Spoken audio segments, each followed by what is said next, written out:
এক পশলা বৃষ্টির জন্য নগরবাসীর অপেক্ষা চাতক পাখির মতোই। তীব্র তাপপ্রবাহের মাস পেরিয়ে গেছে, তবু বৃষ্টির দেখা নেই। গরমে হাঁসফাঁস করছেন শিশু থেকে প্রবীণ সবাই। বৈশাখ মাসের এই উত্তাপে একান্ত প্রয়োজন ছাড়া যে ঘর ছেড়ে বের হচ্ছেন না নগরবাসী, তা শহরের ব্যস্ততম সড়কগুলোর দিকে এক নজর চোখ বুলালেই বোঝা যায়। তবে পিচঢালা পথে যাদের ঘর, তারা আর পালাবে কোথায়?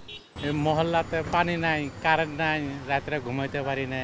দিনে যদি আসি, এই যে গরম, গাড়ি চালা যাচ্ছি না, গরমে যাচ্ছে, পানি খাওয়ান লাগে, অসুস্থ হইতাছে মানুষে, তা সবকিছু তো হইতাছে। প্যাসেঞ্জার জন্য দাঁড়িয়ে আছি, মনে হয় ইচ্ছা করে ফালাইছি হঠাৎ। খুবই খারাপ লাগতেছে। গরমের জ্বালায় কাস্টমার হচ্ছে না, আমাদের বেচা কিনাও কম হচ্ছে। তীব্র গরমে খেটে খাওয়া মানুষেরাও অল্পতে হাঁপিয়ে উঠছেন, হয়ে পড়ছেন তৃষ্ণার্ত। হ্রাস পাচ্ছে ক্রয় ক্ষমতা সহ রোজগার। টকটকে লাল পাপড়ি জুড়ে আবৃত থাকা গোলাপ কিংবা মৌমৌ সুবাস ছড়ানো রজনীগন্ধা দৃষ্টি কেড়ে নিয়ে চোখে আরাম দেয়া ফুলেরাও প্রিয়জনের হাতে পৌঁছবার আগেই নেতিয়ে পড়ছে গ্রীষ্মের দাবদাহে। ব্যবসা এখন বর্তমান গরমের কারণে প্রচুর পরিমাণ ক্ষতি হচ্ছে। ফুল আনলে ফুলটা পানি দিয়া কোনোভাবেই রাখা সম্ভব না। প্রতিদিন যা ফুল আনি তার বেশিরভাগই ফুল নষ্ট হয়ে যাচ্ছে।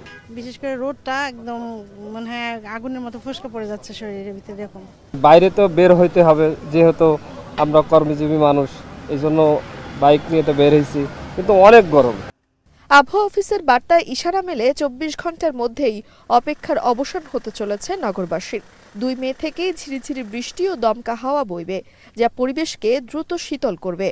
আগামীকাল আমরা স্বস্তিদায়ক না পেলেও তবে তাপমাত্রা কিছুটা কমের দিকে চলে আসবে। তবে পশ্চিমের যে অঞ্চলগুলো আছে, সেই অঞ্চলগুলোতে কিন্তু বৃষ্টিপাত হতে আরও 2-1 দিন সময় লাগবে। পরবর্তী থেকে আরও 2-1 দিন পর থেকে সেই বৃষ্টিপাতের সম্ভাবনা আর কি। বিশেষ করে উত্তর, বিশেষ করে যশোর, কুষ্টি এবং রাজশাহী অঞ্চলগুলোতে 3-4 তারিখের পর থেকে হয়তো আমরা ওইগুলো সারা দেশে মোটামুটি একটা।